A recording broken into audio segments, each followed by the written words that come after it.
السلام عليكم، ازيكم عاملين ايه؟ يا رب دايما تكونوا في احسن حال. النهارده بقى قلنا نعمل كده اكله اقتصاديه وكل الناس بتحبها وبنجيبها كمان من بره، لكن دلوقتي بقت تتكلف تكلفه جامده جدا وبتبقى غاليه علينا من بره كمان. طب احنا نعملها في البيت وهتبقى اطعم واحلى كمان من بره. هنشوف كده تكات حلوه قوي هتخلي معانا طبق الكشري المصري طعمه تحفه جدا وجميل جدا. زي ما انتم شايفين بقى كده، لو حابين بقى حطيت عليه البصل والشطه وخل واللي هو الخل، الخل اللي احنا بنعمله بتاع صلصه الدقه ديت، بالخل بتبقى طعمها حلو جدا مع الشطه. هنسمي الله ونصلي على سيدنا محمد ونشوف اول خطوه هنعملها مع بعض ازاي. ايه، جبت شويه بصل وقطعتهم شرايح كده، حطيت عليهم معلقتين من النشا وهقلبهم كويس جدا في النشا، عشان ده البصل بتاعنا ده اللي احنا هنقليه. انا هحمره كده علشان طبعا اللي بنحطه على وش الكشري.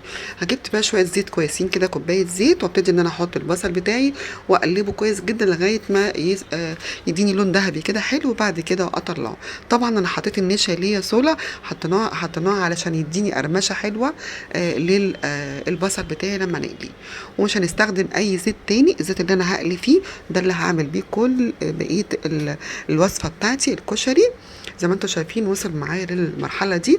انا بقى هجيب بقى طبق كده معايا مناديل مطبخ، هطلع عليها البصل، وبعد كده بقى هنشوف الخطوه التانية هتبقى ايه. طبعا لو لسه مكملين معايا لغايه دلوقتي اتمنى تجربوا تكملوا الفيديو عشان هيعجبكم جدا. انت خدت بقى كده حله هنحط فيها نعمل فيها الرز. خدت شويه زيت من اللي كانوا عملنا فيهم البصل، شويه شعريه، هحمر الشعريه في الزيت دوت لغايه ما يوصل اللون اللي انت عايزاه. هتشوفوا طبعا الدرجه اللي انا هوصل ليها هي دي اللي انا عايزاها في الرز. هحمره كويس جدا، وبعد كده طبعا هكون مغسله الرز بتاعي ومصفياه كويس جدا من الميه. والعدس انا نقعاه في ميه سخنه تمام عشان يستوي معايا بسرعه. هقلب كويس جدا هنا الشعريه بتاعتي، وبعد كده هجيب الرز.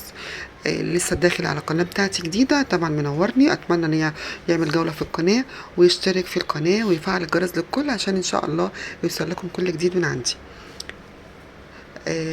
كده انا حمرت بقى الشعريه، هحط بقى الرز طبعا مصفيه كويس جدا من الميه. وطبعا لازم عشان الرز دي نتيجه حلوه لازم اقلبه كويس جدا في الماده الدهنيه اللي انا حطاها. طبعا ما ينفعش نحط سمنه ولا الكلام ده في الكشري، لازم نستعمل زيت بس، ما بينفعش نعمله بايه بسمنه.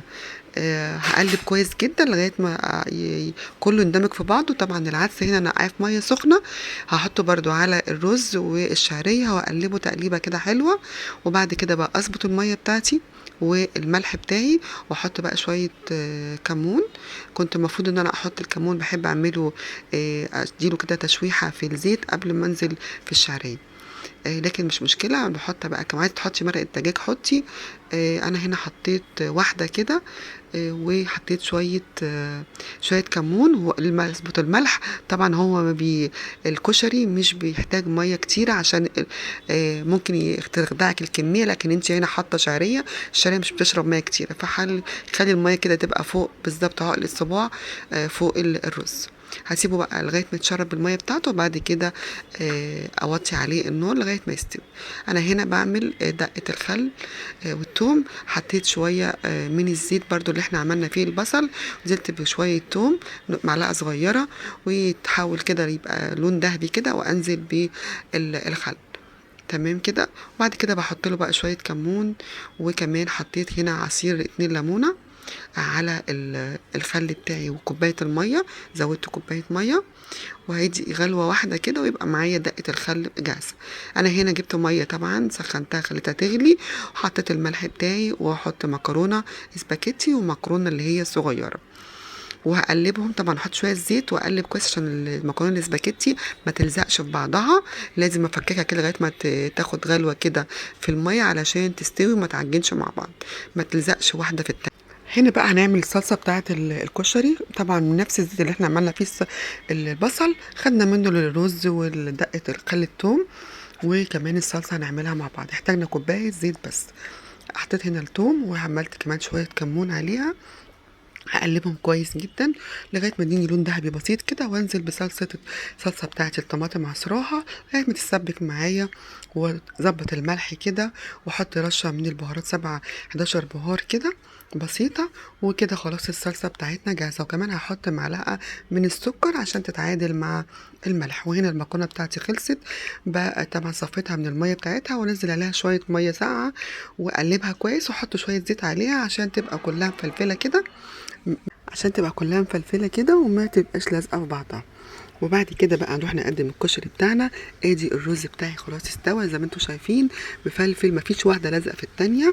سهل جدا وبسيط. بنجيب العلبه بقى دلوقتي بقت من بره. الكشري بقى يتكلف مبلغ وقدره 25 جنيه، وعلبه صغيره. طب احنا هنا ما كلفناش الاكل على فكره 30 جنيه ولا 25 جنيه كيس مكرونه. لو خدتي، انا خدت نص كيس من الاسباجيتي ونص كيس من المكرونه الصغيره، يعني دي 10 جنيه، و5 جنيه قوطه، والخل والثوم والبصل، يعني ما كلفناش 25 جنيه. حطيت هنا طبقة من الرز، طبقة من المكرونة، واللي بيحب بصل، انا هنا عندي مش بيحبوا البصل، حطيت ليا انا بس شوية بصل. وهنزل بقى بالصلصة وكمان دقة الخل والثوم، وكنت خدت شوية من الصلصة عملت عليهم شطة عشان تبقى طبعا الكشري بيبقى حلو جدا، يكون سبايسي بيبقى حلو. وادي الكشري بتاعنا. يا رب يكون كده عجبكم وطريقتي عجبتكم. سهل جدا وما خدش وقت، ما وقفتش كتير في المطبخ على فكرة. بقى كان بسرعة معايا وجايز معانا الكشري، ولا بقى نتصل. وممكن بقى لو كمان في عيش عندنا ممكن نحمره لو في الفرن او تقليه، طبعا عشان ما نكلفش نفسنا وزيت كتير وزيت غالي. طبعا ممكن نقطعه كده بالمقص ونرش عليه رش زيت وندخله الفرن. هيبقى معانا العيش المتحمص اللي بيجي نطلبه، في كمان ولادنا بيطلبوه مع الاوردر بتاع الكشري. حطينا بقى الكشري والصلصه والخل ودقه الخل، وادي الكشري بتاعنا جاهز. اتمنى يا رب ما يكونش ضيفه تقيله عليكم.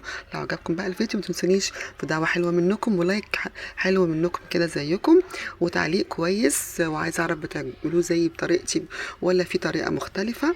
واتمنى تاخدوا جولة في القناة، ان شاء الله هتلاقوا فيديوهات وصفات جميلة جدا. اشوفكم على خير ان شاء الله بجديد، ومع الف سلامة.